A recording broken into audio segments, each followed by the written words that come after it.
Hey, just checking my mic here. You guys hear me okay? Yes, we can hear you. Okay, thanks.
Hey, Brooks, can you hear me?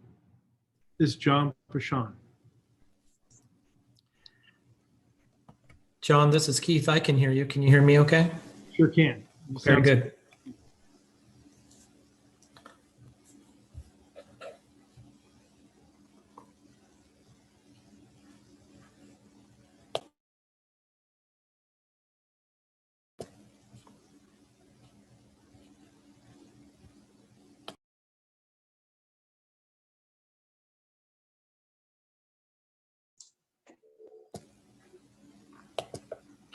Oh.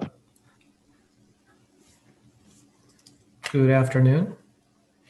And good afternoon to you. For some reason, my video doesn't have good exposure. Maybe that's a good thing. Yeah, I gave up on trying to figure that out a long time ago.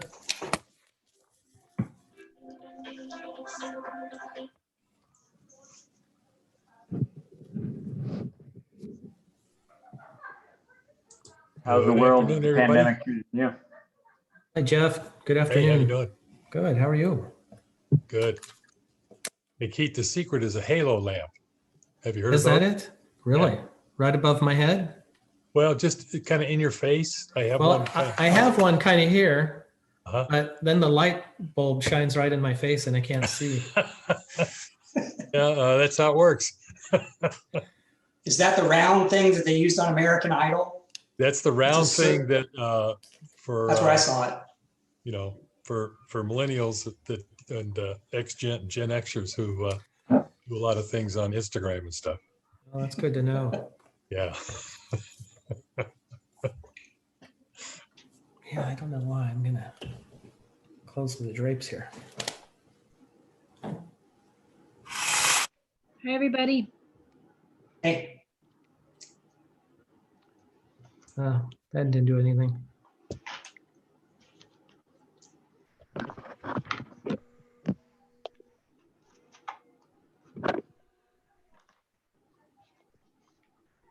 there is a setting under there, and I don't remember exactly where it was, Keith, that it can automatically adjust for low lighting. You know, I've tried to find something, but I haven't been able to find the setting that makes that happen. On mine, it's whenever it asks me to open the meeting or something, and that testing section, Uh-huh. it's in there. And so you go to test, and then you go to video, and then there's some adjustments there. Okay, I wonder if I can get to that under video. Barbara, do you know how to do that? Here we go, video settings.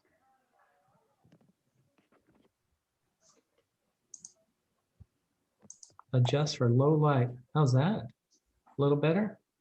A little bit. There you Your go. forehead shows Yeah. up great. That's perfect. Yeah, that's what I'm saying. Yes, Working good on your forehead. I should have, you know, it does glisten a little bit. Mine glistens a little more every year. Mm-hmm. Hey, Rob.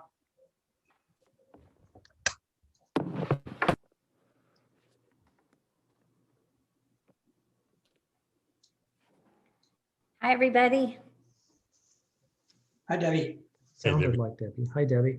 I'm always relieved when I get on and it's actually working because every Yeah. once in a while it just does No something kidding. I don't understand how to fix.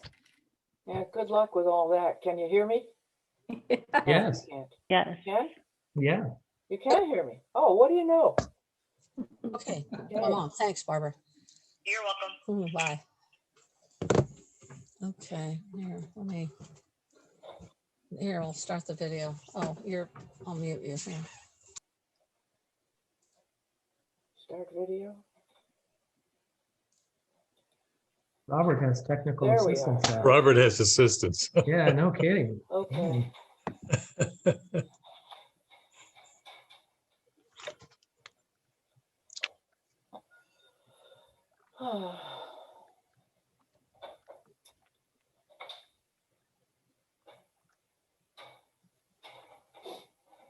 Hello, everybody. Thank you for waiting.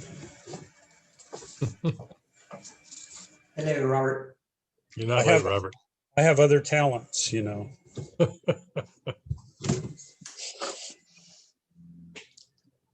But I just had a meeting with Debbie and Lynn just not long ago. My goodness.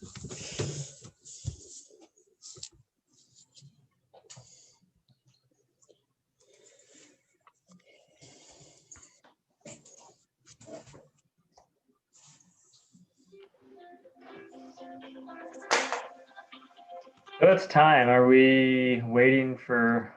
Hey, Charles.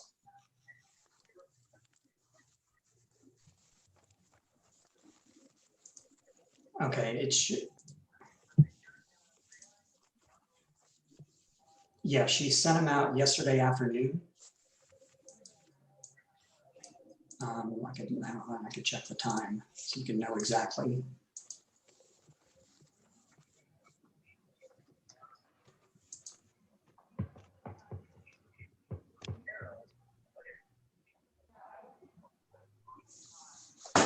Okay, let me walk over there and make sure she sent it to both. Which one is the one we wanted to send it to right now?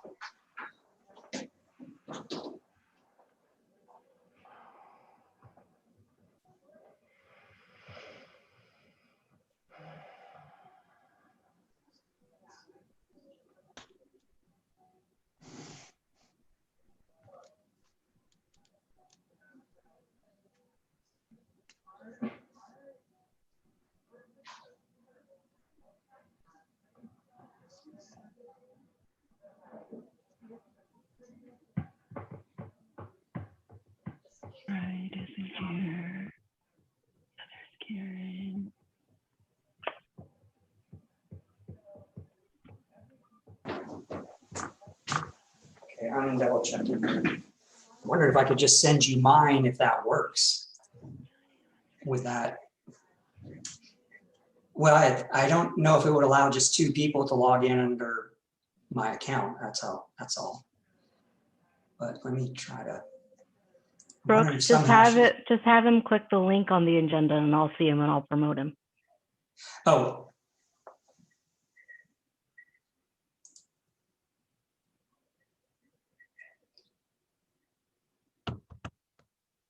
Okay. She said just use, if you can see the one on the agenda, you can click that and then she will convert you over. Can you do that? Okay. Oh, let me know you're doing it now.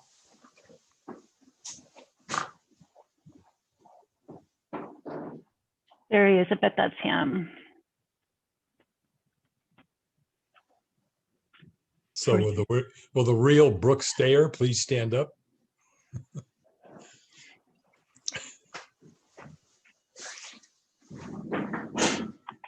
Sorry. Charles is having a hard time getting on. Did Charles, is he there yet or no? Barbara, I don't know if the top phone He's number. trying it now. He's clicking in on the internet. It won't be a phone call in. So Charles, let us know when you get on and then she'll convert you over.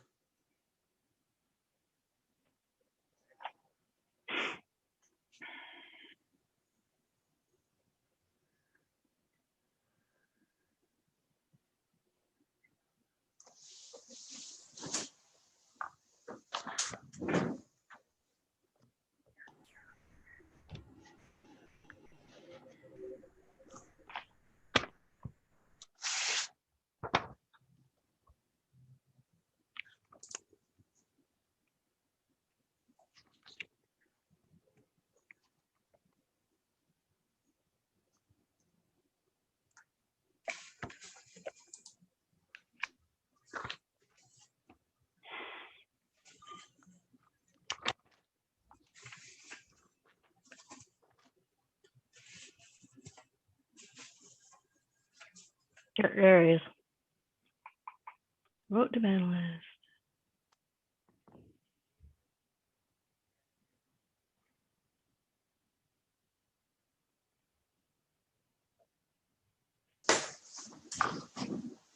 Are we there? Yeah, I think we're all here. Charles All right. Burbo, looks like he's here. There we go. Yes, I am here. Perfect. Thank you for letting me in. All right, well, let's start this meeting with a call to order and a roll call. Ms. Arnold, I'm here. Ms. Blake,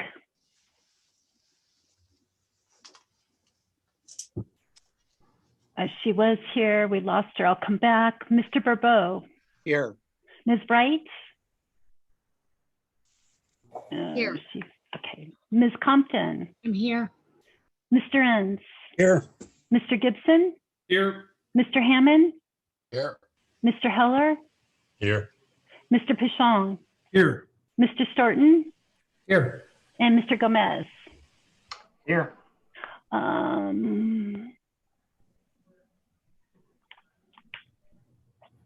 Sheila, what happened?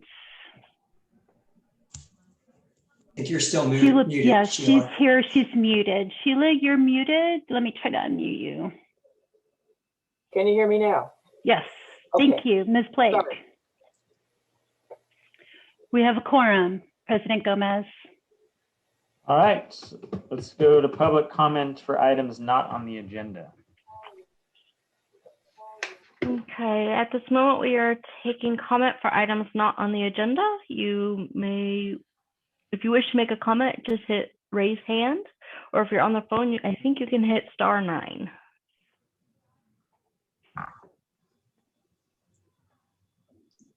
Mr. President, we have no public comment. Okay, and we'll move on to item 4. Brooks, would you like to give your executive director's report? Yes, please.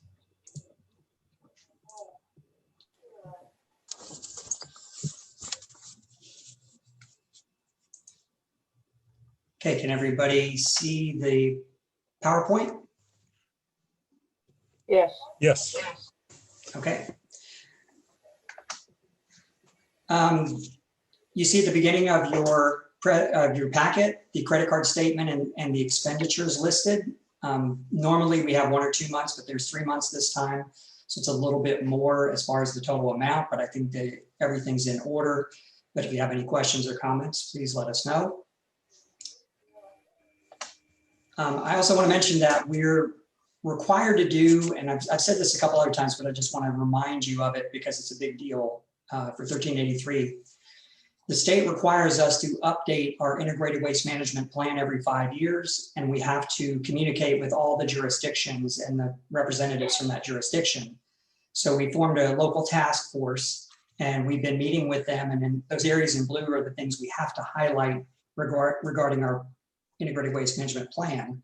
But we're also using that group as a technical advisory committee because that's in our JPA, and it's a mandate of 1383 that we have this.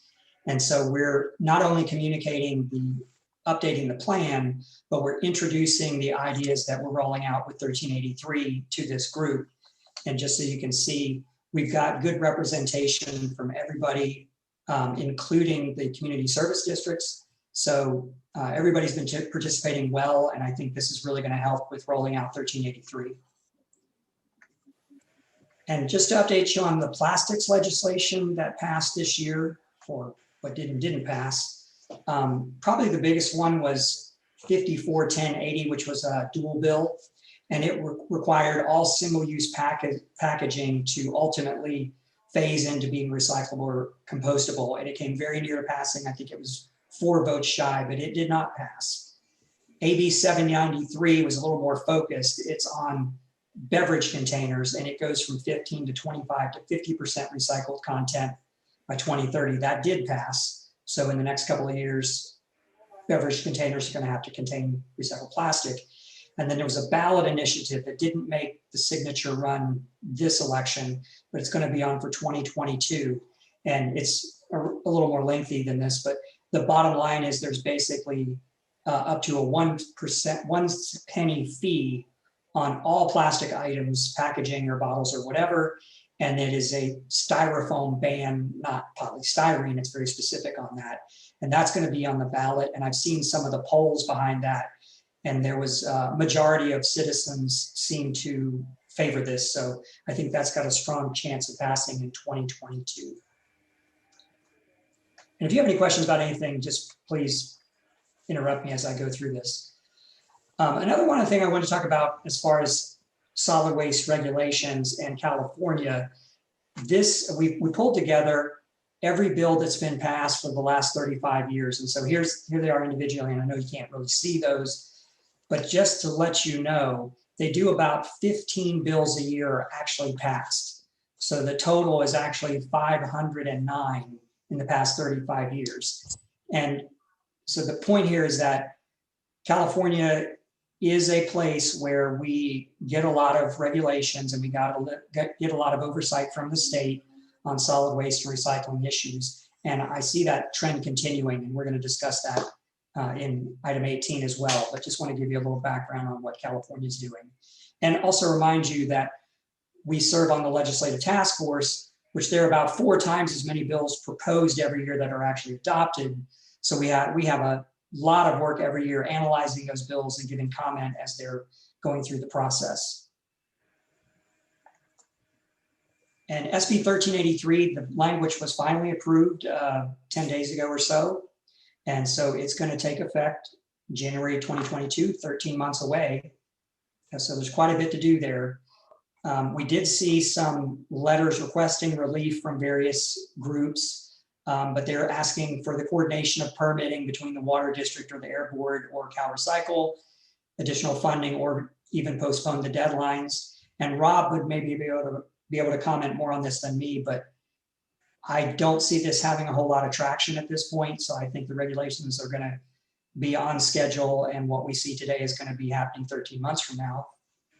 And then CalRecycle already rolled out the model ordinances and programs and did a webinar, and Rob's firm was heavily involved in doing this. So we're hiring an expert here, but they're rolling out basically 6, as we mentioned before, 6 new programs and 7 new ordinances are going to be mandated under 1383.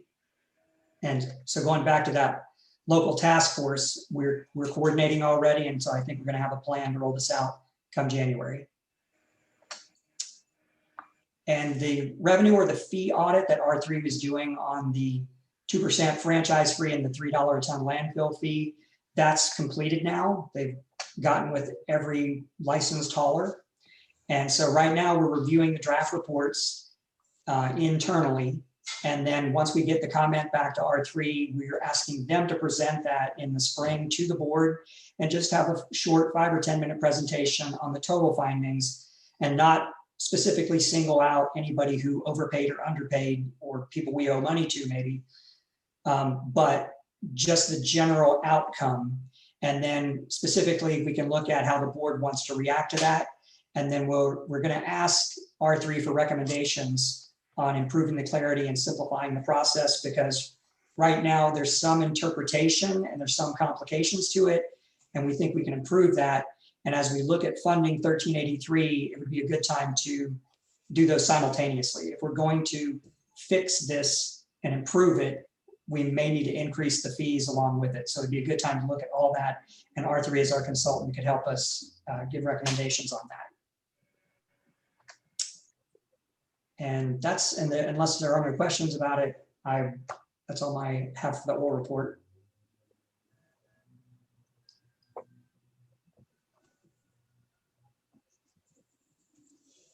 I'm not seeing any questions. If anybody does have them, they can certainly chime in.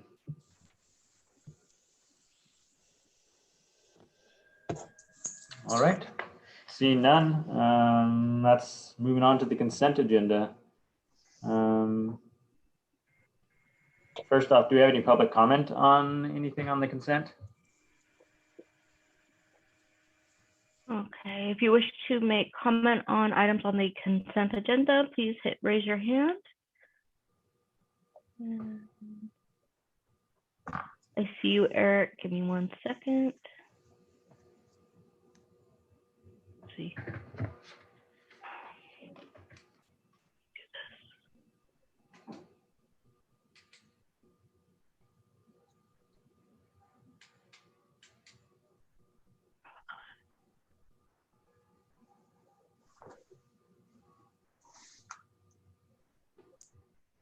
Okay, so Eric, I'm gonna have to promote you to allow you to talk because your Zoom is out of date. Just make sure you don't have your video on.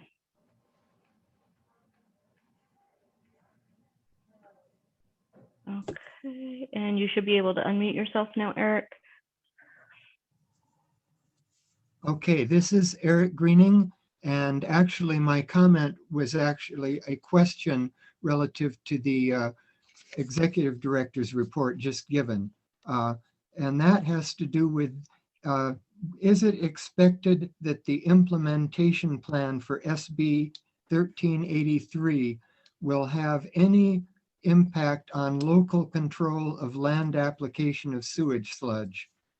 And I have another related question, which is anyone on the staff beginning to track disposable masks, disposable plastic masks, as they move into the waste stream and enter the environment? They are certainly definitely getting there as a sort of an artifact of 2020.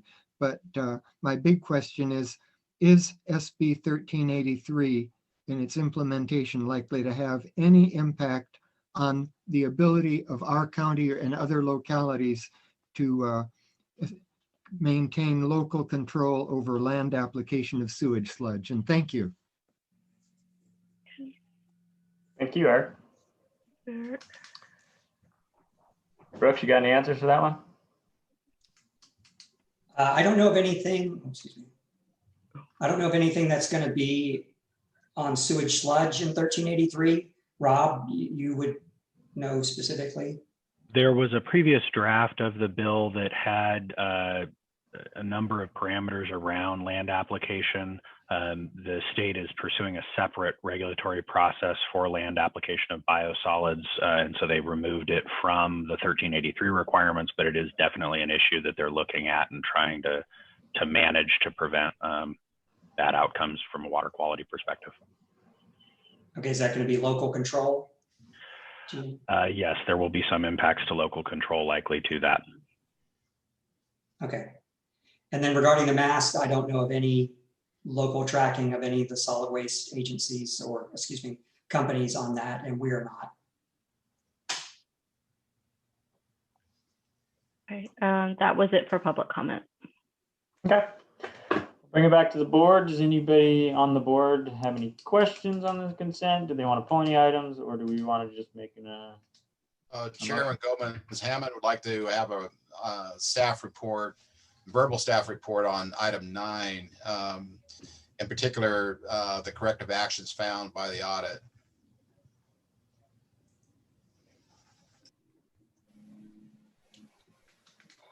Okay, so do you want to pull the item for discussion?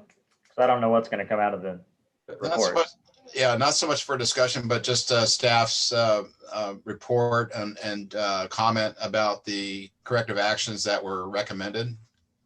Okay. Yeah, and is that going to be in response to 9 and 10? Because that's 2 different audits. Well, the findings from 1819 were corrected and did not show up in 1920. Gotcha. So, and I put together a slide on that in case this came up. So they basically had 3 findings that were 2 issues, and they were that we were not reconciling the monthly statements with the bank, and then we had no year-end closing procedures for payables and receivables. In other words, those items that came in after June 30th were not being put back on that year appropriately. And so again, these items were actually corrected before the audit even occurred, but they did occur in 1819, and then they were corrected, and they were not found. There were no findings in the 1920 audit. Does that help you, John? Yeah, exactly. That's what I want to make sure that, what they found in 1819 has now been corrected and moving forward, everything's back on track. That's essentially it. That's why I asked for, item 9. Thank you. Yep, that is correct. That's all I had, Aaron. Thanks, John. Oh, Aaron, I have a question about item 10, if I could ask staff of that. Go ahead. So Brooks, I'm curious about the $207,000 delta for the next year. And I'm wondering, I realize we have 3.3 million in reserves, but do you have a plan or idea about how you're going to replenish the reserves from the 207 that's the delta for this past year? Yeah, well, I think what had been happening, the normal process was that we would be under budget for several years, and then we would have a bigger expense like this strategic plan and to refurbish the HHW sites and those kind of things.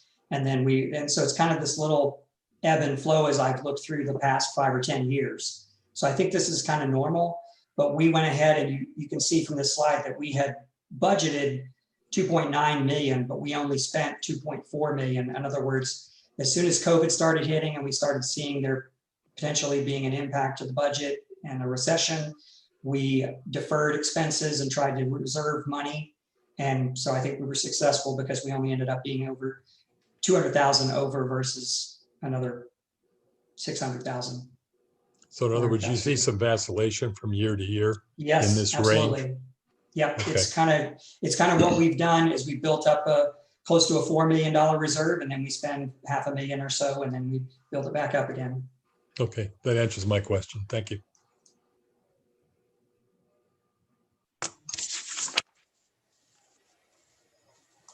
Aaron, I'd like to make a motion if you're ready. Yeah, go ahead. President Gomez, did you take public comment on consent? Yes. Thank you. I'd like to go ahead and make a motion then to approve consent calendar items 5 through 13. John Pashon, second.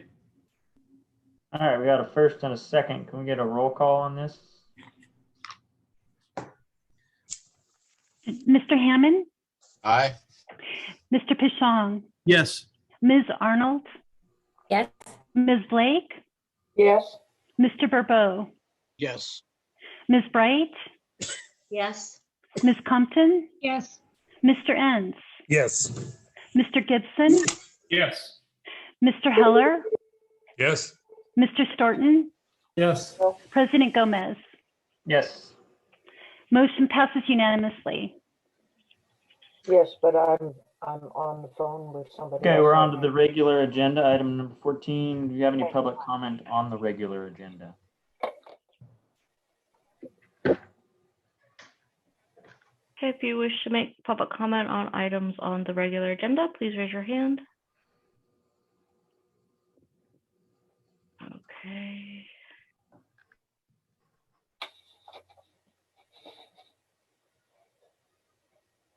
Okay, Eric. You should be allowed to be able to unmute yourself.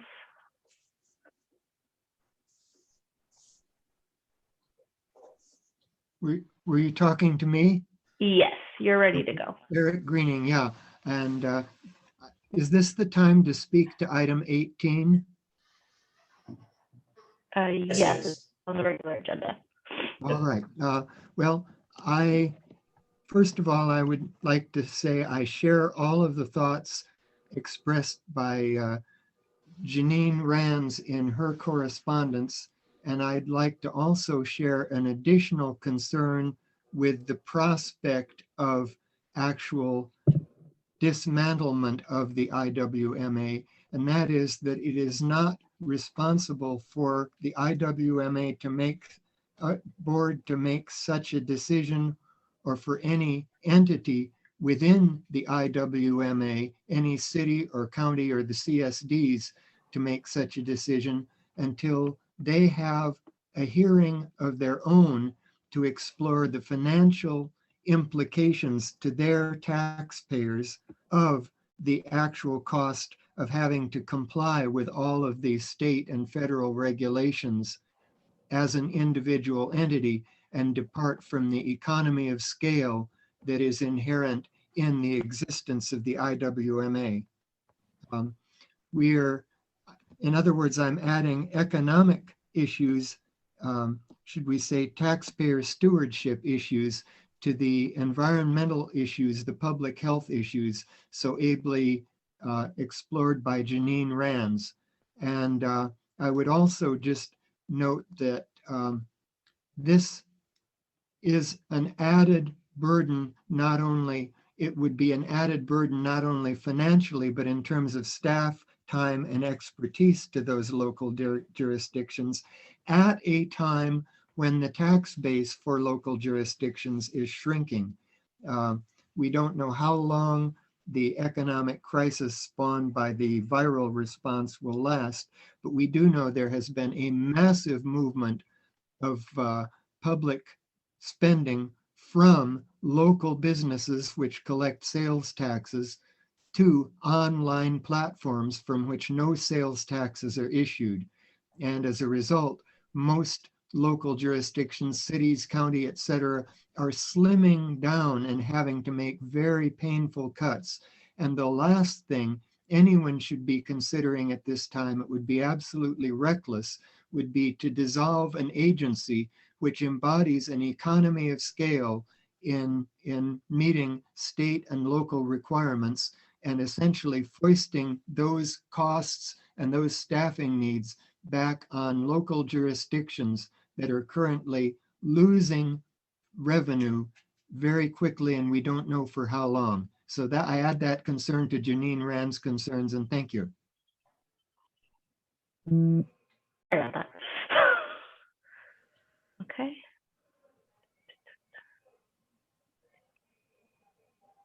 And then it looks like I have John Ryan.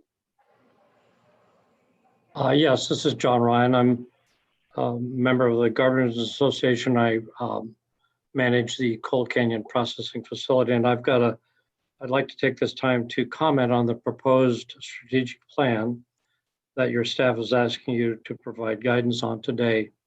The thing that's concerning to me is that none of our local haulers, MRF operators, or landfill people have actually been contacted for any kind of input on this document. It's a 5-year document that's going to be developing cost-effective programs for for a countywide situation. And again, my concern is that none of us have been contacted on any of these items that's on this strategic plan.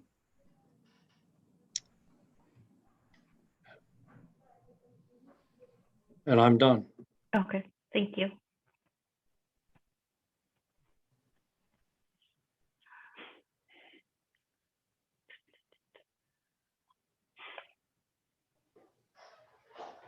And that is it for public comment.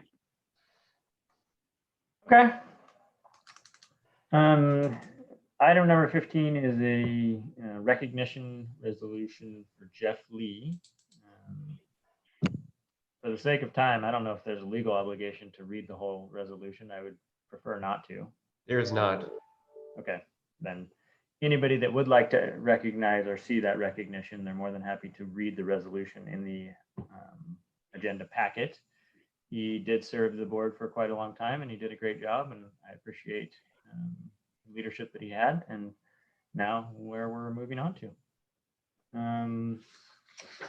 I'm assuming that he got a similar plaque to what I got, which is a cool little, looks like a refurbished piece of wood with some cool stamping, very, what I would assume is low cost and high efficiency of recyclability, which I'm a big fan of. So thank you for whoever put that together. Item number 16 is my own service of recognition resolution, which again, I'm not going to read for myself, other than to say thank you all for appointing me to this position. It's something that I've been passionate about for a long time, and this will be my last meeting, so thanks. I would show you that little plaque thing, but it's in the other room. That means I'd have to get up and take even more time for you guys to. Mr. Enns, you got your hand raised, but your mic is muted. Okay, I just want to say thank you. I know that I stepped down and let you go past me, and looking at the history here, and to thank Jeff for his part. He inherited Mike Giancola, and you inherited COVID-19, a 1.5-year term, and Zoom, and I think you did a great job. Thank you very much. Oh, there we go. There's the cool picture. Mr. Chairman, Bruce Gibson, to add my thanks to both of you fine gentlemen. It has indeed been challenging, and you have maneuvered us ably through extraordinary times. So thank you, and I hope you enjoy a respite from your labors here. Take care. Thank you. Yeah, Aaron, John Hammond, again, ditto. Both you and Jeff, great leadership through the last couple of years. Huge rough water that we went through, and again, appreciate your service. Thank you. Thank you, John. This is John Prashant. Aaron, thank you for your service. Difficult times, and it's not been easy, but thank you for your service to this organization. Thank you, John. Appreciate that. And Aaron, Charles Borbeau here. Good. I just wish you good luck in your future endeavors, and thank you for your passion and your leadership on the IWMA board for the last 1.5 years. Thank you, Charles. And thanks from the city of Pismo Beach to both of you. You had a tough row to hoe. Indeed.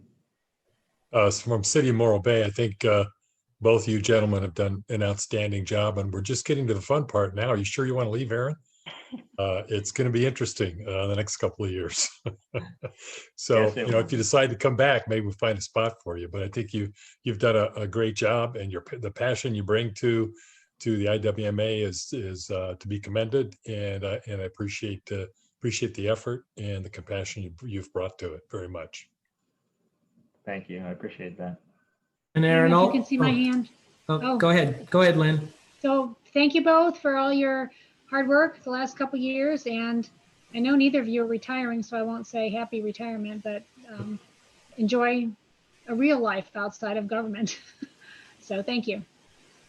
And I'll just like to pass on my thanks as well. So Jeff, thank you for your service. And Aaron, I came in a little bit not knowing a whole lot about trash management. Your passion really inspired me to dig into it a little bit deeper, not literally, figuratively. But I just really appreciate your passion and the leadership that you gave this organization. So thank you. Thank you. All right. I appreciate all those words. It was nice to hear from all of you. Now we're moving on to the election of officers. Unless there's anything else you want to do, Brooks.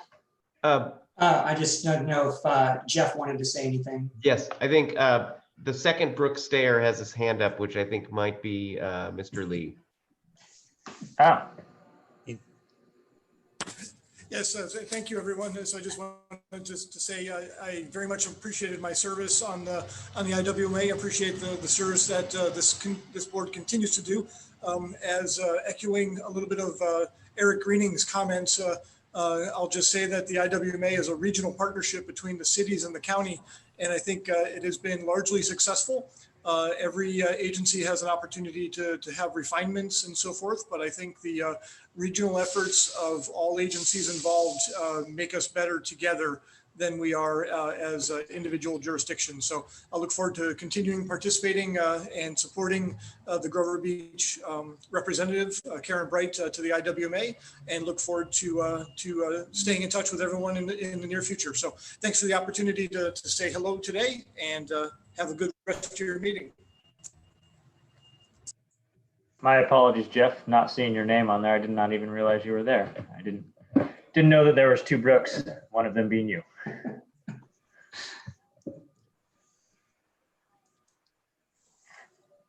All right. So now we are on to the election of officers.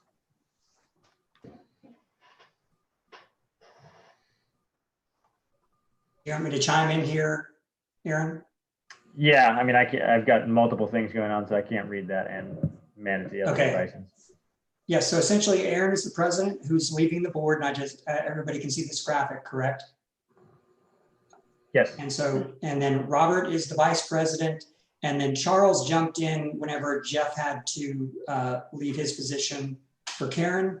And so Charles is currently sitting as the past president. So we need to have 3 officers at the end of the day, if that's possible.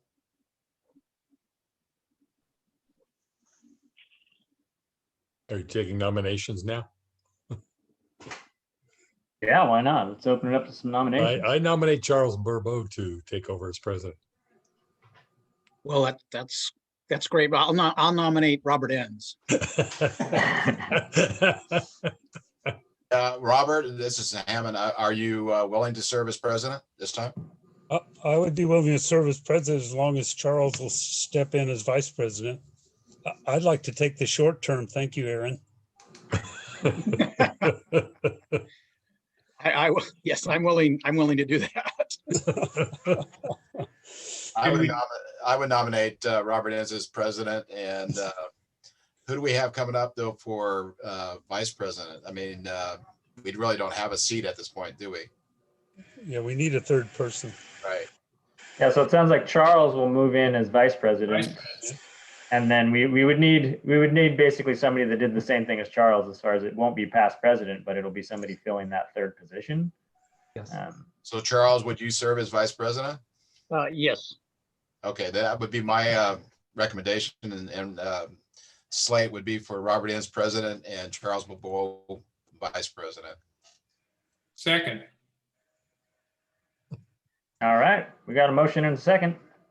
Want to do a roll call on that? Mr. Hammond. Aye. Mr. Gibson. Yes. Ms. Arnold. Yes. Ms. Blake.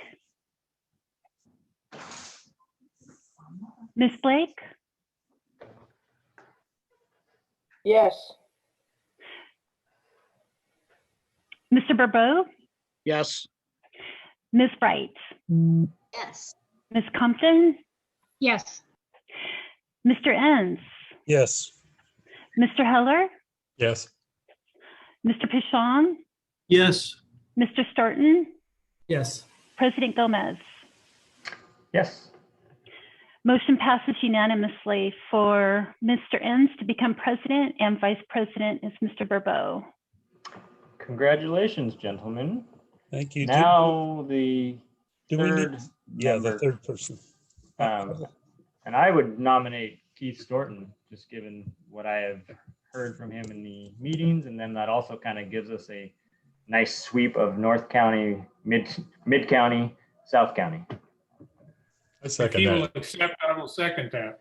Wow, that's very kind of you. But absolutely, I'd love to participate. Fantastic.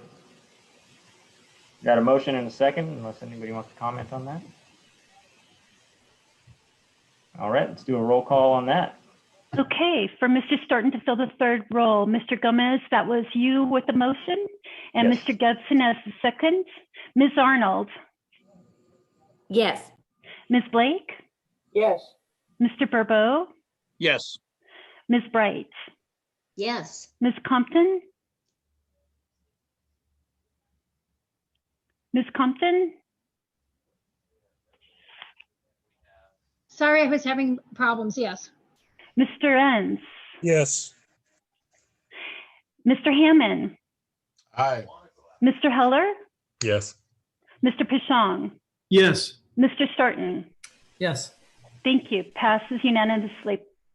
Cheryl, I didn't hear you ask for Aaron and Bruce to give their vote. Aaron gave the motion and Mr. Gibson was Okay, the they don't- second. Yeah. Okay, I Sorry. thought they had to vote as well. Yeah. Okay. Although I have voted against motions I've seconded, I will. I apologize. Thank you. And I can verify that.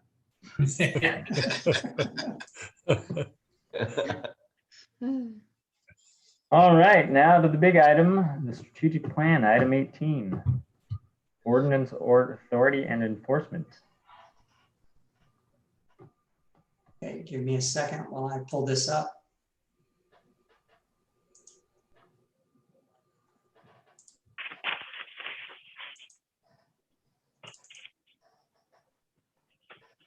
Okay, can you see the screen with the strategic plan? Yes. Okay, I just want to begin it, if you don't mind, by reminding everybody from the motion that occurred back in August. And so there were multiple actions in that item.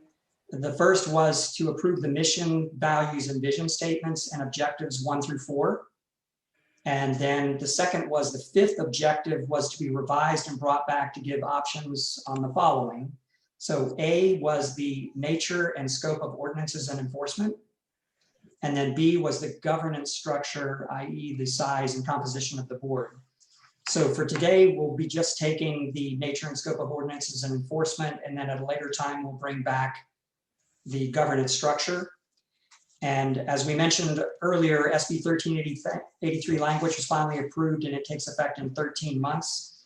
So staff is going to implore you to come to a decision today so that we can move forward and meet the deadline for 1383. And now I'll turn it over to Rob Hilton, our consultant with HF&H, and then he and I are going to tag team this a little bit. Thanks, Brooks. Nice to be here with all of you. Thank you for having me again. When we last met and talked about this, as Brooks indicated, there seemed to be strong consensus around certain things that the organization would do going forward, those first 4 objectives and the mission and values of the organization. But this sticking point remains over sort of what the ordinance authority and the approach to handling policy issues and enforcement issues would be for the IWMA. So we're coming back to you with that specific aspect of the strategic plan. And I want to remind you, there is the broader strategic plan that includes all of the other stuff that we talked about. So we're not ignoring that. We'll be bringing that back to you probably in January or February based on your direction here. So next slide, please. As Brooks showed you in his earlier presentation, we are an organization, you are an organization organized around the idea of responding to state policy and federal policy around solid waste issues. And so as mandates come down on local agencies for local agencies to deal with, the IWMA has been a great place to house all of that and provide expertise around those things over the years. This is a fast-paced regulatory area, as Brooks identified, in California, and it will continue to be. There's quite an agenda in front of us from the various organizations and trade associations that are interested in these issues. Next slide. Most of that work and most of your work really over the next 4 or 5 years is going to be around tackling, say, 75, 74% of this waste stream, everything other than that section that's called other non-recoverable materials. And really Cal Recycle is focused on the majority of these things, the food scraps, yard trimmings, commingled recyclables, C&D, textiles, and carpet through existing mandates and programs, and especially through 1383. They are approaching the large, heavy, big impact items, both from a climate perspective and from a weight diversion perspective. Next slide. Bob, could we go back? Sure. I had a question on that. The household hazardous waste says 0%. Rounding. Because your HHW program is so good for diverting it to the right programs, there is very, very little of it remaining in the disposal stream that goes to landfill. So little that it rounds to 0. Thank you. I assumed that, but I just wanted to be sure. So 1383, as we've discussed, and I'm not going to go into all of the details here again, is going to require a lot. There are a number of model programs, a number of model ordinances and policies, and ultimately by 2024, a program of monitoring and enforcement with all of the generators, all of the haulers, all of the facilities in the county. Next slide. Ultimately, jurisdictions, local jurisdictions, each of your member agencies are responsible for compliance, but you are able to delegate certain responsibilities to others, including the IWMA, possibly your collection contractors, likely your collection contractors and processing facilities, possibly county environmental health. But ultimately, if any of those delegated parties fails to act, you as a jurisdiction are ultimately responsible to the state. Next slide. We presented this to you at the strategic planning retreat when we were all there in person. And this shows you the difference between a regional model and each member agency taking this back themselves in terms of the resource obligations that are involved. And really the bottom line is you're saving about $500,000 a year by consolidating, and you're saving probably 4 to 5 full-time equivalents throughout the communities by consolidating into one agency. I won't go into all of this, but the point of this is that Cal Recycle has clarified in a number of different places through the SB 1383 regulatory process that regional agencies like yours can be an umbrella over the liability for fines for 1383. So instead of each of your member agencies being individually liable for penalties under 1383, the $10,000 a day potential, you can carpool that liability by remaining a regional agency and reporting and organizing that way. So it does have some other benefit in terms of liability minimization. Next slide. And then lastly, because there was some discussion of this, though staff doesn't recommend it, and it seems that there's a consensus of the board that wants the organization to stay intact, we wanted to clarify if a jurisdiction withdraws from the JPA, there are certain obligations it will have. You'll need to have someone managing the solid waste function. You'll need to separately determine your generation baseline for AB 939 reporting purposes, because you all did that together. So there's a several $100,000 study per jurisdiction that would need to be done for that and some time. You'd need to take over all of the programs that are currently operated by the JPA if they aren't currently being operated by your franchisees. And then you would need to adopt those policies that IWMA currently has in some way to deal with the regulations that those policies were initially adopted for. And then in addition to that, either the IWMA as a group or each jurisdiction is going to need to do all of these things for 1383, and we only have the 13 months that Brooks just described for that. So it's a big lift to do this together. It's going to be an even bigger lift for any agency that wants to go their own way with it. So at this point, I'll turn it back over to Brooks to walk you through some background on the JPA, and then we'll get into the substantive discussion. Yeah, thanks, Rob. Yeah, I thought it would help the board in making the decision on ordinances and enforcement. So it would be helpful to consider the original intent and the history of the JPA. So we formed as a result of, in 1994, as a result of AB 939, which mandated jurisdictions divert 50% of their waste by 2020. So this was a huge lift at the time, and jurisdictions needed to create partnerships in order to effectively comply. So on this slide, I added a verbatim portion of section 2 of the JPA, which states our purpose. And you can read it, but the intent is to meet mandates and develop programs efficiently without interfering with individual powers of that jurisdiction.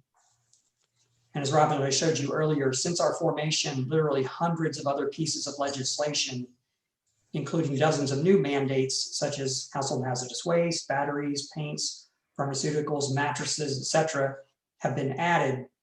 And to meet these additional mandates, the IWMA over the years passed 7 of the 9 ordinances that we have today, and I'll review those in just a minute.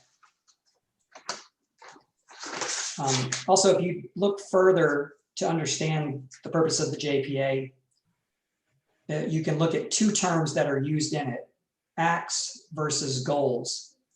And the term act is used 11 times in conjunction with the California Integrated Waste Management Act. In other words, meeting mandated acts was the purpose. Goal is used only 4 times in the document, and it repeatedly is used in conjunction with satisfying or complying with the mandated acts. So the primary purpose and powers of the JPA were established to meet acts mandated by the California Integrated Management Board, which is now CalRecycle. And the JPA, I believe, intentionally didn't address your local authority on major issues such as your franchise services for collection, recycling, composting, landfilling, rate setting, and ordinances. And the JPA ensured that each agency still had local control while coordinating actions to meet state mandates. Getting back to the ordinances, these are the 9 existing ordinances we have on the books. And as you look at them, you see the focus has not been on passing ordinances, it has been on meeting mandates. So of the 9, 7 are the direct result of state mandated programs. The 8th regarded plastic bags, which were mandated statewide 2 years after we implemented it. So we were just a little bit ahead of the curve. And then polystyrene has already been banned in over 200 locales in California and was included in 3 pieces of legislation this year. So it's coming statewide sooner rather than later. And SB 1383 won't let up on mandated ordinances. It will add 7 more to this list. So for several years, the IWMA will be stretched thin just to comply with 1383 and will not have capacity to develop and add any new ordinances. And just talk about the history of our success. And this slide reminds you the JPA has been going for 27 years. We've made terrific progress in meeting our intended purpose. We have uniformity in our programs and messaging. We've efficiently shared the cost with each member, and everyone has paid their fair share. We have efficiently shared, all the programs are universally accessible, and anyone can use any program or facility regardless of the jurisdiction they are in. And we've met the 50% diversion required. We implemented dozens of new programs and mandates, and everyone has been in 100% compliance. And everyone still has local control. So you have an incredibly successful program based on the mission of meeting mandates through education. And as Rob mentioned, here are the 45 existing mandated programs. 1383 is going to add about 6 more to this list. And IWMA is currently the clearinghouse for information on all these programs. We monitor, educate businesses and the public, and prepare and submit the reports on behalf of all jurisdictions. These responsibilities either fall on the JPA or on the individual jurisdictions. So to summarize the history and the success, the agency has had a great history and it was established to meet mandates and allow for local control. And every member has been in 100% compliance during that time. It would be difficult for any agency to tackle the existing programs and implement 1383, but that effort is compounded during COVID and a recession. So we've made a lot of progress over the last 27 years and been very successful. We need to continue that success and focus on the primary mission of meeting mandates while allowing for local control. So I'll turn it back over to Rob. All right. So in your packet, we provided some details in this working session in order to be transparent with you and with the public. Wanted to provide all of this in advance, and so we provided some more detail in it that I know is useful as we navigate this discussion today. So I'm going to hit these next slides at a fairly high level, and then if you've got questions, I'm happy to dig into the details. But what I want to do is get to your discussion because that's what's important. So really what staff and we have wrestled with over the last couple of months since talking with you is how to frame up some straw men for you to react to about different potential models for the IWMA to move forward, particularly around the establishment and enforcement of ordinances going forward. So next slide. We've got 4 models that we looked at, ranging from the IWMA dissolving and returning powers to the member agencies, either all member agencies or some jurisdictions splitting. Approach number 2 looks at just approaching mandates.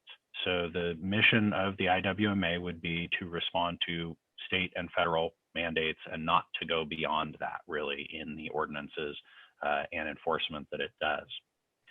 Model 3 would take that and then add to it in cases where there's a supermajority of the board that is in favor of going beyond the mandates and subject to an opt-out by each member agency once it's adopted. You could bring forward model programs, model policies, model ordinances, and model enforcement programs. But again, it would be subject to a higher bar for initial initiation of the projects and to each individual agency being able to opt in or opt out of that. And then the final model would be to turn over full authority of all of your programs, all of your solid waste authority to the IWMA. This is something that some regional agencies throughout the state do. It includes transitioning your franchise authorities and all of that. So as we framed this out and looked at other agencies that are successful, JPAs that are successful with solid waste management throughout the state, these 4 models are used in a number of different agencies. We do not recommend either 1 or 4. Based on the discussion with the board at the prior meetings, it seems like your consensus is circling around either a mandates approach or a mandates and models approach with some guardrails on it. So we framed out some straw men for you in the next couple of slides. They're just that. There's no pride in authorship. If you want to move things around or edit things, that's your prerogative as the board. So if we go to the next slide, I can walk you through very quickly. We went through each of the functional areas that the authority needs to, or the member agencies need to operate in related to state mandated programs: reporting, operation of programs, education, ordinances, compliance monitoring, and enforcement. And we've laid out on here what the roles of the member agencies versus the IWMA would be in each of those functional areas under the 2 models. Similarly, on the next slide, we have functional areas for non-mandated programs. And so you can see one of the biggest distinctions between the prior slide and this slide is that we're establishing a much higher bar in the mandates and models approach for these non-mandated activities, and we're allowing those, or we're establishing those guardrails for opt-in or opt-out. So again, I'm not going to belabor this. It was in your packet in detail. On the next slide, we've got a little bit of a summary that might be a good landing page to facilitate the discussion over. So really what we're hoping to do is foster a discussion with the board about what your preferences are between these two models, and if you might tweak one of the models to get to something that works for your particular agencies. So with that, I'll turn it back over to you. Thank you. I do have a question around the supermajority part of that straw man that you brought up. Why would we have a supermajority if you also have the guardrail built in of the opt-in, opt-out? Your current governance documents have sort of a form of supermajority requirement with respect to the Board of Supes participation, and so we were sort of borrowing on that. It's not an essential feature. You could do one or the other, or you could do the belt and the suspenders. Okay. Well, I'll lead it off. I prefer that model without the supermajority. I think with the opt-in, opt-out, that gives every agency the ability to participate, and that's to me, that's kind of the compromise between this board. Is that seemed to be the struggling point that I had seen. Obviously, we'll find out as more people chime in.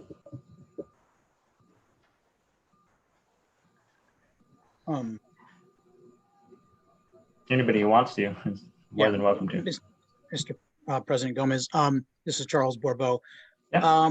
I kind of initially asked myself that question as well, but you know, if the rub here has been about the IWMA board adopting adopting ordinances not mandated by the state, and with not just with 1383 coming down the road with things that we need to focus on.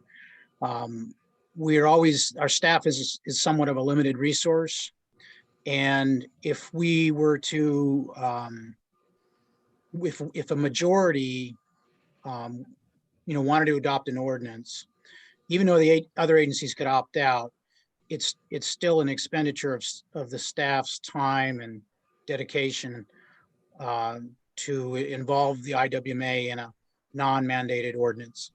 And so I could see that it'd be desirable that if we were to adopt a non-mandated ordinance, even with individual agencies having the option to opt out of enforcement in their jurisdiction, it might be a good idea to have a considerable majority vote for such a thing.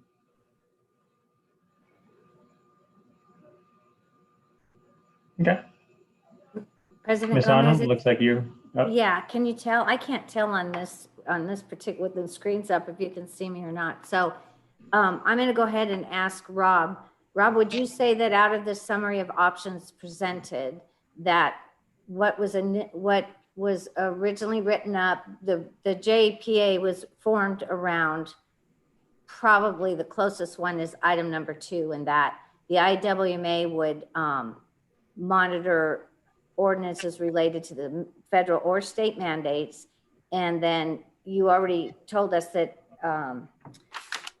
written in 1383, it really ultimately the responsibility lies with each member agency anyway, correct? 2 things. So yes, you could definitely take the interpretation that the original JPA was written around mandates only. If you look at the JPA and the LAFCO documents, it's a little bit more confusing because it assigns solid waste powers, police powers around solid waste. It assigns a lot to the IWMA that looks a little bit more like the full authority model, with the exception of the ability to franchise. So that's been part of the confusion, is there are some aspects that look just like full authority. And then in other aspects, as Brooks pointed out, it is very focused on compliance with the act and specifically says we don't intend to override local authority. So I think that confusion between the documents has been part of the issue, and one of the really good reasons to at some point update the JPA itself to clarify what you mean. With respect to 1383 enforcement, yes, jurisdictions are responsible unless you have a regional agency, and CalRecycle's clarified that for us. So if you delegate the authority for this to the regional agency, with the IWMA is, then the IWMA becomes the authority.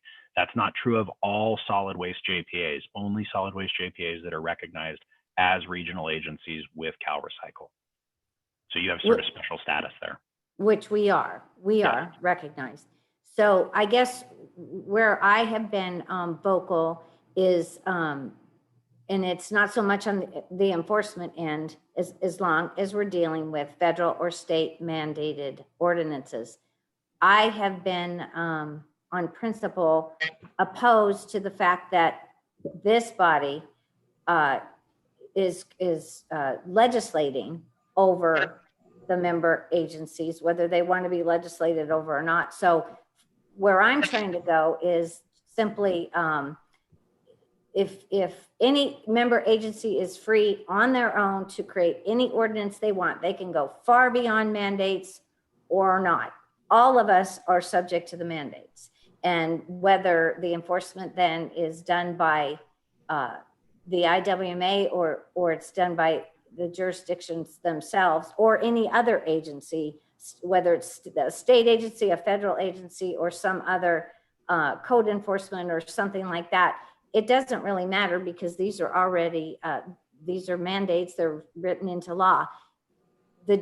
Otherwise, the jurisdictions themselves, I believe, should be the ones to go beyond that, and it should be their own electeds doing that. What we're finding in the last couple of years is that the majority of the County Board of Supervisors, for example, can vote against an ordinance, and it will pass in the IWMA, and that creates a situation where half of or more of our population and our rural areas of the county are being mandated by folks that haven't been elected in those areas at all, and may be creating these ordinances to deal with some more urban issue. And we find that our constituents in the unincorporated areas are falling, or they become mandates countywide. So I think everyone knows that my concern has been that I don't think that's fair, that's right. And if the member agencies are willing to continue to, or are willing to work under the original, what I think is the original intent and the spirit of this JBA in the first place, then we would be working on the entire county and every city in it complying with state and federal mandates. And if particular jurisdictions want to go beyond, they are welcome to do so, but not welcome to create and then enforce ordinances that are drummed up within the IWMA over areas that may not like that. So when we talk about dissolving, I don't look at it as dissolving. I just look at it, for example, in my case, is the county opting out and leaving the IWMA if legislation is going to be, if we're going to continue to legislate over the rural areas of the county, and the legislation is really being passed by city council members or special district members that are not elected by the areas that they're legislating over. That's my gripe. So I suppose we could say one member agency could pull out of the JPA, and the members that want to stay in, that like that sort of thing happening to their constituents, could stay together. Chairman Gomez, Hammond. Yeah, Mr. Hammond, go ahead. Again, I'm following along, obviously, with what Debbie's saying, but again, I clearly, in my opinion, think that we've drifted away from Model 2, where it was mandates only, and morphed into something that really a lot of the constituents in Paso Robles had a major issue with. And that was essentially, the authority, has free will to enforce, pass local ordinance beyond what the JPA had been doing, which goes back to Debbie's thought about how unelected officials or other people from outside that agency is telling them what to do. We have physically agreed from our council to research this through J3 with figuring out what's going to cost us to do this. And we're fully willing to move ahead. I hope, again, I feel IWMA has great value to Paso Robles. But if we can get back on track with, mandates only, which is, again, what we need to do. We live in California. We need to stay within those regulations, and of course feds too. But if we can get back to that and keep away from mandates and models, again, the issue though is, keep it simple. If you do the mandates and models, then it's one more thing for that council to have to opt out and work on or do something about. I clearly think the IWMA is designed to show different models, different things that are starting to appear. That's, I think, part of the job here of our agency is to research and figure out new ideas for the different agencies to look at. And it's clear that they can clearly add to their ordinance and regulations from these models. It doesn't have to necessarily be forced upon them if they feel like they want to do it. So if we can get back to that kind of a model, I'm definitely wanting to report back to our council about what happens today. So I'm good enough at this point. I'll listen on. Thank you. Thank you. Mr. Mr. President. Gomez? Oh, Go ahead. who's got the floor? Your choice. Go ahead, Jeff. I'm really proud of myself, Robert, because I figured out how to raise my hand here on this, but it looks like nobody else is. Okay, I can't figure it out. No, you did figure it out, Lynn. I think I you've just got go to like figure this. it out. So I'll I go back can't to see it even if you do it. So let me. So is this how you want us to do it? This works. That works. Every time. Thank you, Robert. I appreciate you letting me go here. My concern at this point is I think we've put some really meaningful ordinances in place that Moral Base supports. Some of them have not gone into effect and won't go into effect, I believe, until July 1st. But if everything we've done to date can be enforced or rather go into effect, I don't want to go backwards on anything. That said, I think a mandates only approach going forward is going to be a lot. I mean, I think we can have a lot to deal with. When you look at the number of legislative actions that have come out of Sacramento in the last 15 years, it's staggering. And we still don't know what the cost of implementing SB 1383 is going to be for us. So I see IWMA's primary role going forward is to meet the mandates, and we will be challenged doing that. I just don't want to go backwards or undo anything that we've done to date. So that's where I'm at. Robert, go ahead. Okay, thank you, Jeff. I tend to agree. I'm looking very favorably at the selection number 2. I agree with John Hammonds and Debbie Arnold. The 1383 demands are, as you say, are going to be burdensome. We're going to need additional personnel. I think it's going to be tough just to get all this done in the next 13 months. And we're still allowing individual agencies to do whatever they want to do. I don't like the idea of being an enforcer, not at least not at the level of the IWMA. The other thing is that I think I wrote in the letter I wrote to the board that I thought you got a lot more out of your constituents by providing rewards rather than punishment. And I think that when we get this in place and get our strategic plan ironed out, then we'll have to go back and line the JPA up so it fits with the strategic plan. So I'm looking strongly at number 2. I look, well, all right, let's go. Mr. Storton, it looks like Mr. Prashant, you've had your hand up in the little window for a little while. So I'm not sure who had it first because it's hard to tell. Lynn's on this been whole thing. waving for You 5 better minutes. let Lynn Compton go or we'll all pay a price. Yeah, I would defer to Lynn if. Because I could Okay, slap let's you go. with this hand. Could Let's slap go you. Lynn, Mr. Storton, Mr. Prashant. There's the order. Okay. Okay. Well, I certainly didn't expect to jump to the beginning of the line here. So I'm in favor of option 2, and I do. You know, when I read the JPA2, it seemed to me like we were overstepping our bounds on things in the past. And I do now, after today's explanation, understand why there is some confusion, you know, with some additional roles that were given. So, you know, I think I understand that. I also think that there's some history in why we're in the situation that we're in. And Brooks, this has nothing to do with you, but there has been some distrust by certain members of the board with past management. And so, you know, we were looking at, are we overstepping our bounds? Is this just being railroaded through? And so I think that's why we're here. So the problem that I see with number 3 is then if you were to get a super majority that wanted to do something, or say 4 or 5 cities want to do something on their own, then they're going to petition the IWMA to do it. And because the economies of scale, and they're going to argue it's better to do that way. So we're back in the same position that we're in before. So I prefer mandates only, and I think we're going to be inundated with, you know, a lot coming up. Jeff's question was an interesting one about anything, you know, past stays. And so I guess I'd like to hear what legal counsel has to say about that too, because that is an interesting one. But I wanted to go back to something Debbie said too.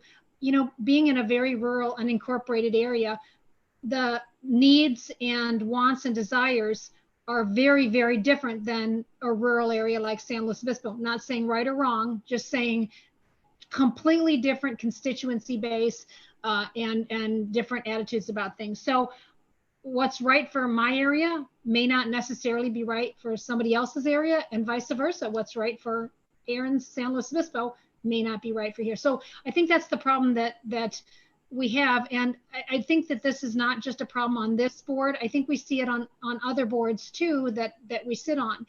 When you're elected directly from the constituency, they expect you to represent them, and they think they're electing you and that you're going to have some impact. Then when you get put on a board to make decisions and your vote is completely diluted, and your rural vote is diluted to the extent that the dominant city vote, which may not be congruent to what you want, is the deciding vote, it's very frustrating for the constituents for that to happen. They have no option because their elected representative can't represent them because their vote is being diluted. So that's what I hear all the time. And so I'm would be very happy if we went with mandates only.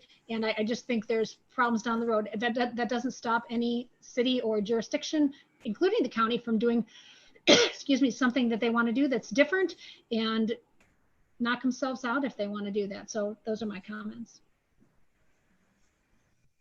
All right. I think I'm up next. Is that correct? Yes. Okay, yeah, great. Mr. Thank Thornton. you. All right, thank you. I really do appreciate the history lesson on the IWMA, and there's some things I didn't completely understand as far as past efforts. And I really am impressed with the amount of work that has been put into this organization to get us to where we are today. A lot of good things have happened, and I think this group represents all of those good things. We're a group that only meets once a month and sometimes every other month. And although there's a diversity of energy that we have some different perspectives, I really think that reliance upon Brooks and his professional staff helping us lead us in that direction, in a very specific direction, is important. So moving forward, and certainly in the grand scheme of things, for waste management, recycling, I think we're a small but caring group of cities within the county that are confronted with a lot of challenges, yet opportunities, but we have to meet the requirements for SB 1383 and other mandates. I know for me individually as a representative of the city of AG, or even if we were to splinter into smaller groups, our ability to meet these challenges would be hindered with cost and time and resources. And there's no way we as an individual city could meet those requirements. My desire, and I think it's the most responsible choice, is to stay together and seek and improve with the efficiencies that we already have going, and allow Brooks and his staff to move us forward in that direction. I think it would be important also as part of our strategic plan and these discussions as part of staying together, is that we take a like-minded voice and work with other larger cities and counties and JPAs to solidify our messaging with legislative changes that allow us to address packaging and distribution efforts across the whole state. So we're dealing with a consistency of messaging and not just a hodgepodge of different things that we all have to keep track of and try to adhere to. As far as the opt-in and opt-out, I'm a little confused to what that would mean as to the difference of just a city that has an interest in pursuing its own ordinance. Why wouldn't they just go ahead and do that then? I think that opting in and opting out puts a lot of pressure of resources and time and money on our JPA and Brooks and his staff, when alternatively a single city or a group of cities could go in together and plan for some other ordinances that they felt were important to their community. I think that's all I had to offer at this point, and I would be in favor of the mandates only at this point. Thank you.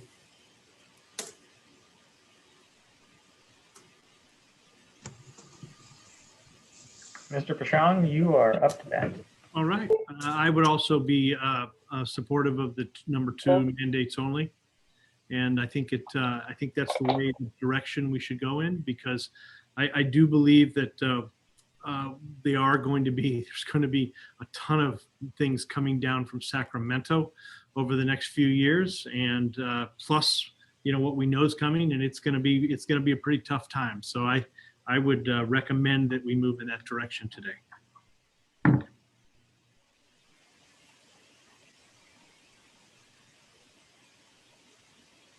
As of now, that's the only person that I saw with their hand up. If anybody else would like to speak. Mr. Barbeau is raising his hand. Yeah, Aaron, just one comment and perhaps question for staff in regards to the word models. In some cases, the IWMA, I think, may provide like education on something that's not part of an ordinance, but provide, education to encourage whether it's litter reduction or further diversion or whatever. And I would think that's a positive thing. And I think in the past, I've heard Supervisor Arnold say, like in relation to styrofoam, not objecting to providing education on that, but objecting to imposing a mandatory ordinance. And so I'm wondering whether or not that would need to be included. If we just go with number 2, would that preclude the IWMA, from involving itself in education on certain things, that it wouldn't go to the extent of an ordinance in any way, but just provide education on some matters? Yeah, that's how we built the straw man for number 2, that for non-mandated items that the IWMA could provide countywide education, but that education would not be about enforcement, and that any education about enforcement actions in the mandates only model would be done by the member agency that passed that non-mandated policy. So you could have, for example, education encouraging folks not to use expanded polystyrene foam containers countywide, but it wouldn't necessarily talk about the enforcement that goes on in the jurisdictions that are doing that. So that is the concept there in number 2. All right, thank you then. Thank you. Chairman Gomez, Hammond question to Rob. Rob, if we do, sounds like the consensus is we're really leaning obviously to summary of number 2, mandate only. At that point, we're going to give direction back to staff. Would this have to go back then to our GPA agreement? In other words, Jeff, maybe you might chime in too. The way it's currently written, would this have to be rewritten, or how long has it been since anybody's even looked at the JPA is another question. If the question's to me, I think whether you have to or not, and I'll let Jeff speak to that, I think you should. I think there are probably a number of cleanup things that you'll find over the next, say, 6 to 9 months as you're wrestling with how you work together on 1383 that would be useful to do a cleanup pass at the Joint Exercise of Powers Agreement to make sure that that aligns with what you want in the strategic plan, how you operationally are working together, and how you see things going forward. So I think it's good to do whether you have to or not. President Gomez, may I chime in? Yes.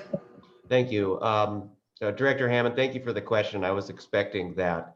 Your JPA is dated May of 1994. We can tell by the reason we have been where we are right now is because there's confusion in the JPA, even in itself has internal inconsistencies. I think the importance of today is to gain consensus on your policy and your strategic plan, which I think does still fit comfortably within the JPA, but we would, I think, not be doing your district, your agency a service by not going back and cleaning up the JPA to be more in line with the vision that your board is currently expressing to guide not just your existing board and staff, but future boards and staff. So I wouldn't say let's do it today. Let's get on board together and then come back when we feel we've got a little momentum. Right, that's kind of what I thought. And given the board direction back to staff, to develop the strategic plan moving forward with Rob, and then handing it back over to Jeff for cleanup, so to speak, of the current GPA. Yeah, thank you. Ms. Arnold? President Gomez, could I ask a quick question as well? Yeah. So back to Charles's questions, I just wanted to also bring up, and Brooks can confirm, in my conversations with Brooks lately, we've discussed going back to that option for jurisdictions to legislate, that the IWMA would also be at their disposal, not only from the education side, but also to help develop those model ordinances for, in other words, if any of the member agencies wanted to go beyond state mandates or federal mandates and adopt a particular ordinance in their jurisdiction, that the IWMA would be a resource for them to create the model ordinance that they're looking for, and they could take that to their member jurisdiction at any time and pass it there. President Gomez? Yeah. Yeah, I think that's exactly right, Debbie. We consider ourselves to be a service agency. So any jurisdiction or nonprofit basically that contacts us, or businesses for that matter, and want alternatives or to research what others are doing, we provide that research and information to them now. We would continue to do that. And where I could see that even as an example, as a concrete example, maybe in some of the rural areas, this might be something that, as opposed to most of the time, we're talking about things that are coming out of the urban areas and when it comes to waste. But in the rural areas, there may come a day that some time that the rural areas see that they need to be more firm in some way on green waste and those kinds of things. People putting, vegetation into their wrong boxes, those kinds of things. We might see something like that happening more in the rural areas than the urban areas. I'm just throwing this out as an example where we might differ, and different electeds representing different areas may come to the IWMA asking for help with a particular ordinance that they might want to pass that wouldn't even be necessary or at the top of the list in another part of the county. So I just want to be sure everybody understands that the IWMA will be there for every jurisdiction, every member agency, to help them with model ordinances that they might want to pass in their particular jurisdiction. Okay, could I ask a question here? Yeah, go ahead. Of Rob Hilton. When you started, Rob, you mentioned this particular item, the issue of mandates only or mandates and models, but there was one other thing that you were looking for board direction today, was there not? I think the key thing that we're looking for today is your direction on which of these models or some tweak to one of these models you'd like us to move forward with in the strategic plan. You at the last meeting, your board at the last meeting identified the issue of the governance structure of the board, the number of members, the executive committee. And as we wrestled with the bundle of issues that we're presenting you today, we decided it was bigger than we wanted to do both of those in one meeting, and that there were some dependencies in that governance model about how you decided to work together here. And so wanted to kind of get your input on this and then bring back that item on the governance model. I don't think that affects the strategic plan, but it would affect, for example, Jeff's work in revising the JPA agreement. Okay, from what I've heard then, I would be willing to put forward a motion for option number 2, the mandates only. So, sorry, correct me if I'm wrong. This is just a feedback session. Do we have to give a motion for anything? Not if it's, well, we can ask Jeff.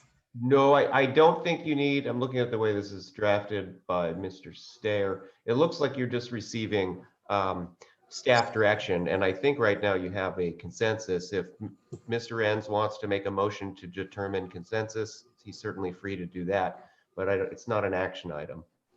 Okay, if it's not an action item, then I think we have a direction. Well, I just to be really clear, I would second Robert's motion that we say on this date and time and in our minutes that we had a consensus on option number 2. I just don't know if that's true unless we kind of take a head count in some form or fashion.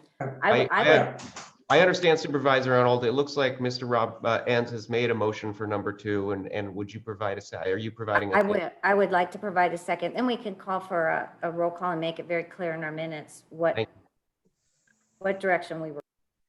Okay, that works for me. A second for discussion. Yeah. Yeah, I think again, Robert making that direction to staff that we want to use the mandate model only, but also maybe again to revise the 1994 JPA in that motion as well. To be brought back to the board. Okay, I can include that as a part of the motion. And I'll second that addition. Thank you, Debbie. All right, we've got a motion and a second. Roll call. Robert Enns? Yes. Miss Arnold? Yes. Miss Blake? Miss Blake? Can you hear me now? Yes, thank you. Okay, I have a question, please, before I vote yes or no. Are you asking us to indicate our interest? You're not asking us to pass a resolution, are you?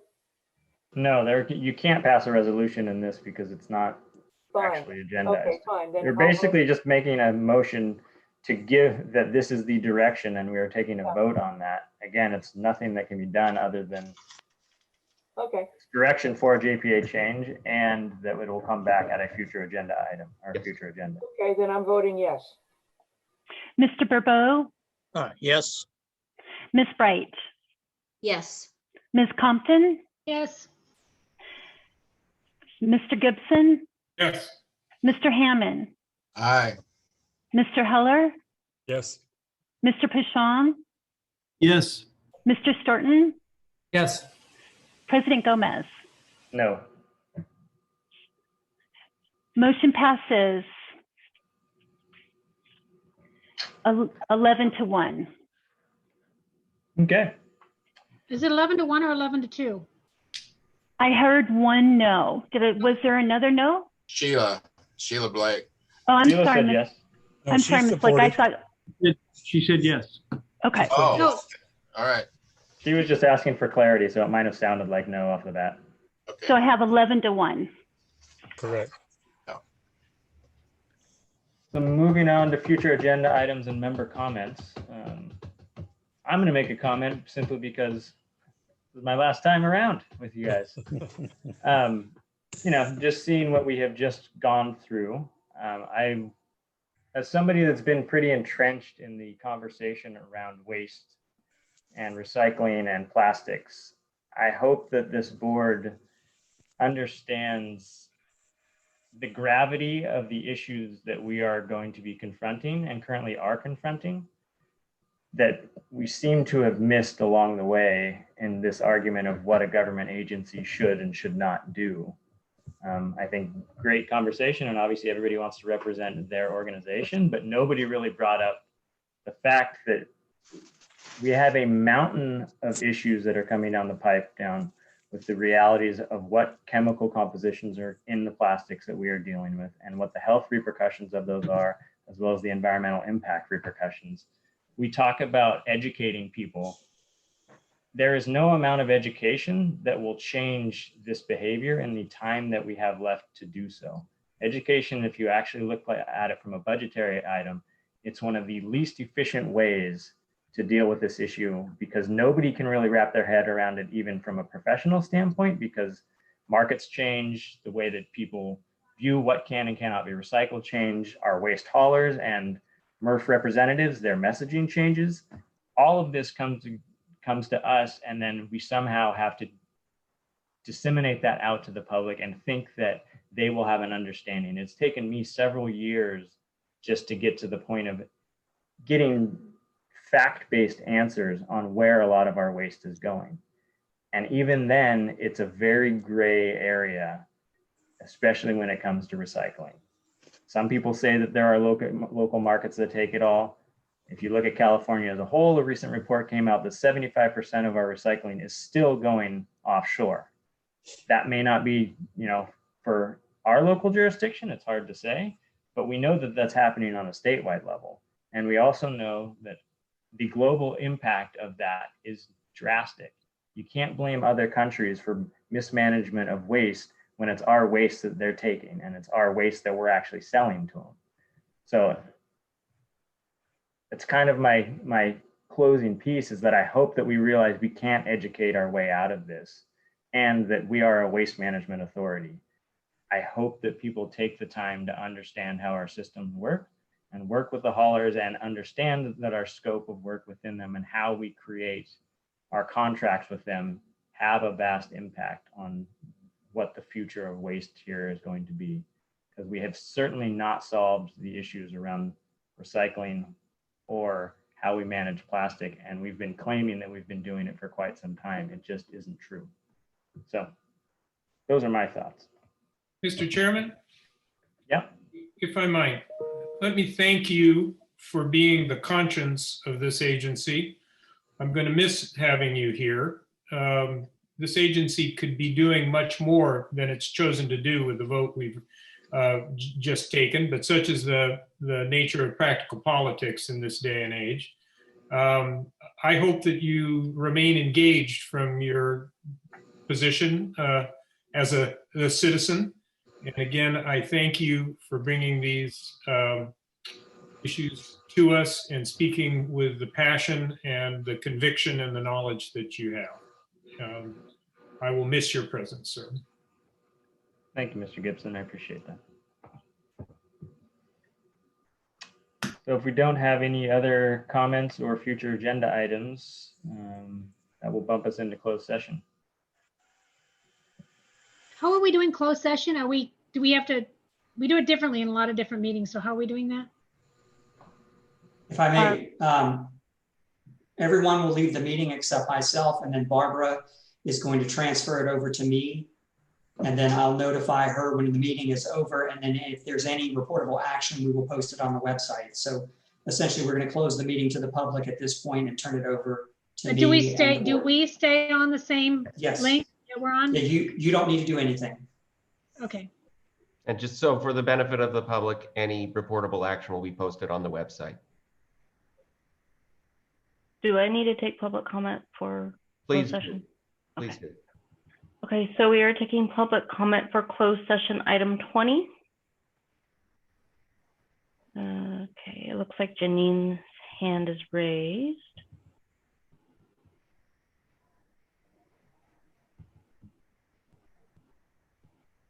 Okay, Janine, you should be able to unmute yourself.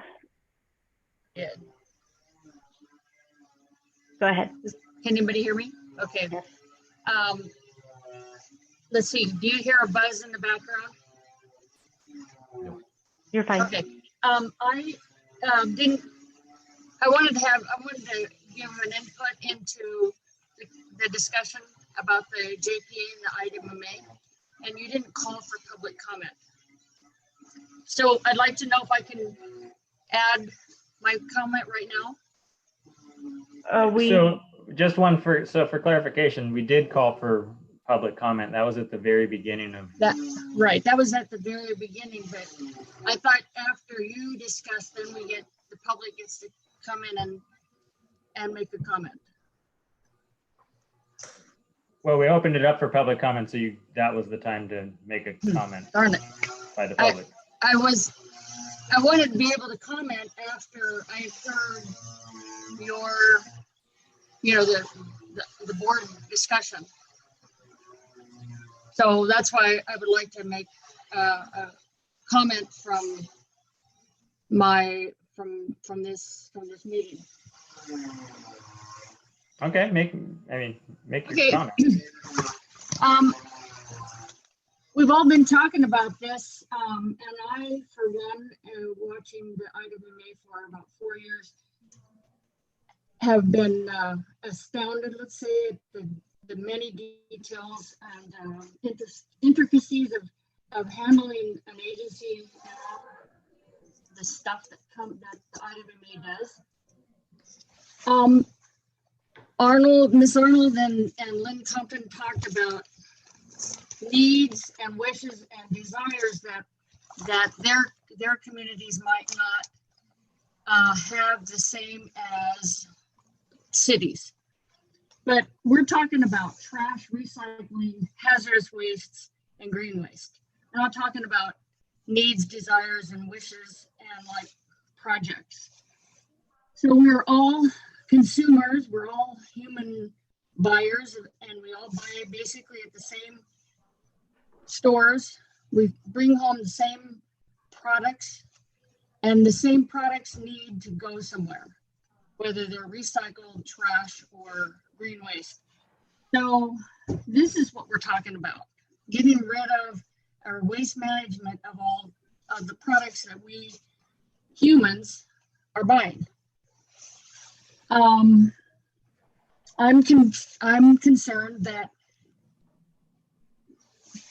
out there in a community or rural population are under a different regulation than somebody in the city, but we're all a very fluid community, and we'll go travel out to the rural part of the town, and those people will come to the beach.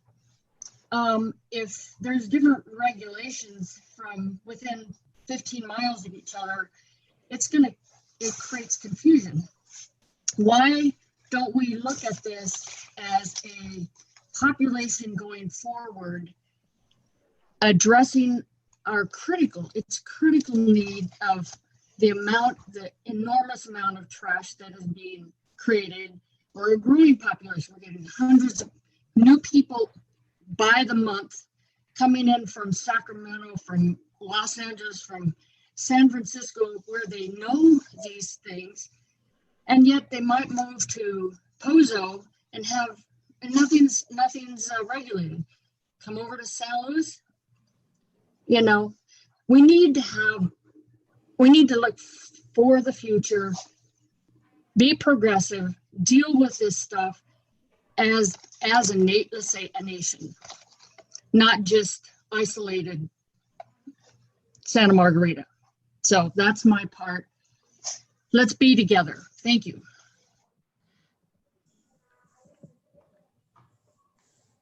Thank you. All right, do we have any comments on the actual closed session?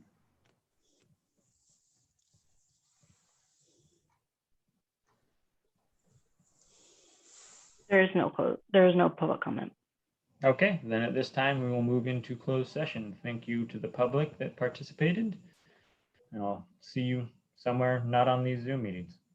And just for the members of the public, President Gomez, the closed session is on Government Code 54956.9A. This is conference with legal counsel in regards to the litigation matter of Knutson versus the County of Slough et al. And Barbara, can you let us know whenever we are in closed session?